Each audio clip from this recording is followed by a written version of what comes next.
आप जो आज प्रदर्शन कर रही हैं मनीष सिसोदिया के खिलाफ में, क्या मांगे आप? नहीं, आप समझिए, हम किसी व्यक्ति के खिलाफ नहीं कर रहे हैं। मुख्य सचिव की रिपोर्ट के आधार पर, जिन्होंने खुद पाया है कि आबकारी नीति में केजरीवाल सरकार ने 144 करोड़ का सरकारी खजाने में नुकसान पहुंचाकर शराब माफियाओं को फायदा पहुंचाया है। मुख्य सचिव की इस रिपोर्ट के आधार पर एलजी साहब ने सीबीआई की जांच बिठाई, जिसका हम स्वागत करते हैं और मांग करते हैं कि ये सीबीआई की जांच फुटबॉल बनकर ना रह जाए। दूध का दूध पानी का पानी, सच्चाई दिल्ली के सामने आए। इसलिए 3 महीने के अंदर सारे सबूत, आबकारी नीति, लाइसेंस किसको दिया, किसका रद्द किया, किसकी फीस जो जब्त करनी थी माफ कर दी, वो सारी जांच में आ जाना चाहिए। क्यों, हमें भी लगता है यहाँ पर बहुत बड़ा भ्रष्टाचार हुआ है, क्योंकि पंजाब के अकाली दल के नेता पूर्व विधायक दीप मल्होत्रा को दिल्ली में लाइसेंस दिए गए नियम कानूनों को ताक में रखे। ये वही पंजाब है जिसमें मजीठिया पर अरविंद केजरीवाल ने नशा का आरोप लगाया, फिर लिखित में अरविंद केजरीवाल ने मजीठिया से माफी मांगी। आज उसी अकाली दल की भाजपा के नेताओं को दिल्ली में लाइसेंस दिया जा रहा है। अब आप दिल्ली की महिलाओं से पूछ लीजिएगा एक बार जाकर कि वो इस केजरीवाल की शराब नीति से खुश है। एक के साथ एक दारू फ्री, जगतपुरी में पत्थरबाजी हुई, 1 सेकंड, देवली में हमारे रहायशी इलाके में जब शराब का ठेका खोला गया, हमारी देवली की बहनों ने उसका विरोध किया तो महिला मार्शल से पिटवाया जाता है उन्हें, है ना। भगत सिंह का नाम लेते हैं अरविंद केजरीवाल, शर्म कीजिए, भगत सिंह जी की आत्मा रो रही होगी, क्योंकि उस भगत सिंह ने 23 साल की उम्र में फांसी के तख्ते को चूमा, जान दी देश के लिए। आप क्या कर रहे हैं, शराब पीने की उम्र को 25 से घटाकर 21 करते हैं और हमारे बच्चों के हाथ में शराब की बोतल देकर उनकी जान लेते हैं। भगत सिंह का नाम ले रहे हैं, शराब के मुद्दे पर भ्रष्टाचार के आरोप में आपके मंत्री घिरे। थोड़ी भी नैतिकता बची हो, क्योंकि ये पार्टी आम आदमी पार्टी भ्रष्टाचार के आंदोलन से निकली है, गंभीर आरोप लगे, सीबीआई की जांच हो रही है।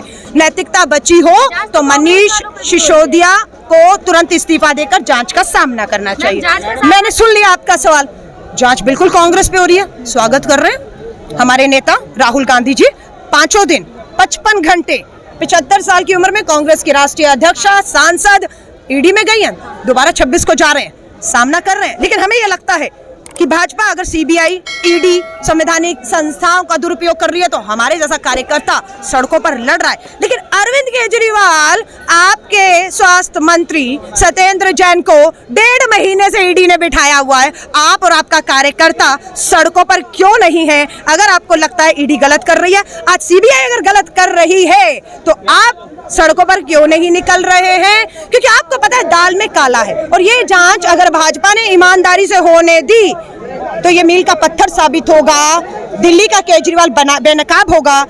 भाजपा इसे ईमानदारी से इसलिए नहीं होने देगी, सिर्फ इस जांच को फुटबॉल बनाएगी। कारण ये है कि भाजपा की एमसीडी भी इसमें फंसते हुए दिख रही है, क्योंकि जिन रिहायशी इलाकों में नियम, आम आदमी पार्टी है जो सबसे ईमानदार पार्टी हमारी पार्टी है। ईमानदारी का सर्टिफिकेट खुद को कब तक दोगे?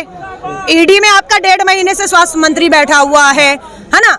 आपने अपने ही मंत्रियों को फंसाया, लेकिन उनको तो क्लीन चिट मिल गई। याद है आसिम अहमद इनका मंत्री था, अरविंद केजरीवाल ने सीबीआई जांच बिठा दी थी, क्लीन चिट मिल गई। जितेंद्र तोमर मंत्री थे, फर्जी डिग्री थी, क्लीन चिट दी थी, दोषी करार दिया गया। आज मंत्री विधायक कुछ नहीं है ना। विजय सिंगला जेल में है, ये ईमानदार। भ्रष्टाचार के आरोप लगे तो भ्रष्टाचार जीएसटी का ज्यादा उठ रहा है कि आटे पे जो जीएसटी लगी है। सोच लीजिए आप कहाँ जा रहे हैं। आटे पर जीएसटी, दूध जीएसटी, है ना, ये महंगाई में।